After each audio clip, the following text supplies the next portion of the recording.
罗斯单跳女王以一套全程不用手的无敌后空翻完成比赛后，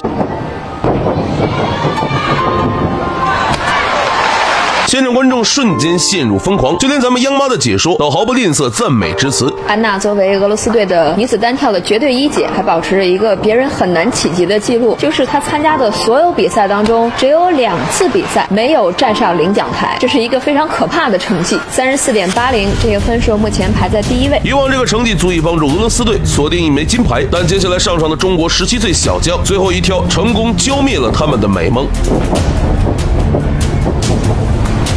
哇，直体旋真的是非常难得的一个表现。这场比赛就是2011年蹦床世界杯女子单跳决赛，很多朋友可能没听说过单跳比赛。这么说吧，在你们村这叫翻跟头比赛。本场比赛代表中国队出战的是小将陈灵犀和贾芳芳，在此之前还没有中国选手获得过该项目的世界冠军。反观他们的最大对手俄罗斯老将安娜以及英国选手加拉，可谓战功赫赫，成绩斐然，在该项目上更是王者般的存在。想要在他们手中赢下这枚金牌，难度堪比登天，但任何时候都不能低估一颗冠军的心，更何况翻跟头还是咱祖传的本领。那么到底谁能笑到最后？接下来让我们回到比赛现场一探究竟。女子单跳决赛分2轮进行，首先出场的是英国选手加拉，这是一名比较年轻的选手，今年只有20岁。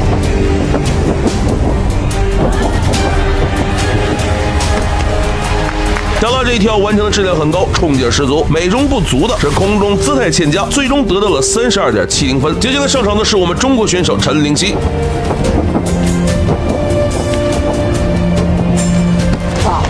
陈灵犀整个动作完成的非常轻松飘逸，最终裁判打出了33.80分。紧接着出场的是俄罗斯老将安娜，安娜是3届冠军得主，实力不容小觑。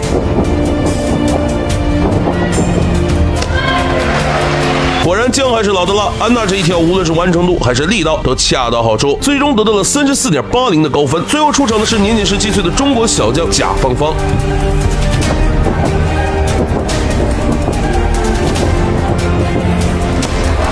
贾芳芳的难度很大，贾芳芳整个动作行云流水，一气呵成，裁判直接打出了全场最高的35.20分。首轮比赛结束，中国小将贾芳芳排在第1位，俄罗斯老将安娜紧随其后。紧张激烈的第2轮比赛开始了，依旧是英国选手加拉第1位出战。加拉麦克林来自英国。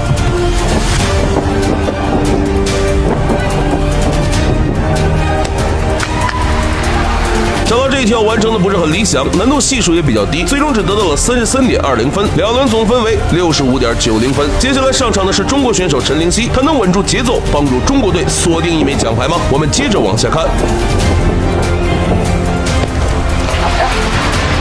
陈灵犀这一跳完成的还不错，美中不足的是落地稍有瑕疵，最终得到了33.00分，这样的凭借66.80的总分，提前锁定了1枚奖牌。接下来轮到俄罗斯老将安娜出场了。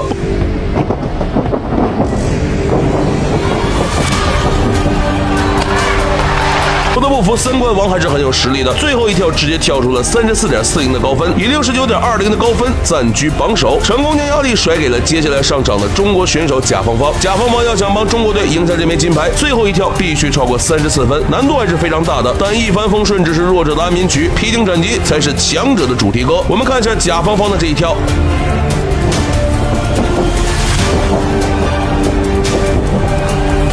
直体旋。贾芳芳这一套全程不用手的后空翻，犹如孙大圣附体，牛顿的棺材板都要按不住了。最终得到了36分的高分，以总分71.20分强势夺冠，成为中国第1位女子单跳世界冠军。这一年贾芳芳才17岁，在此后的职业生涯中，她一发不可收拾，职业生涯豪夺该项目10连冠，成为名副其实的世界单跳女王。有人说翻跟头是咱祖传的本领，夺冠并不稀奇。那么中国作为足球的发源地，又该怎么解释呢？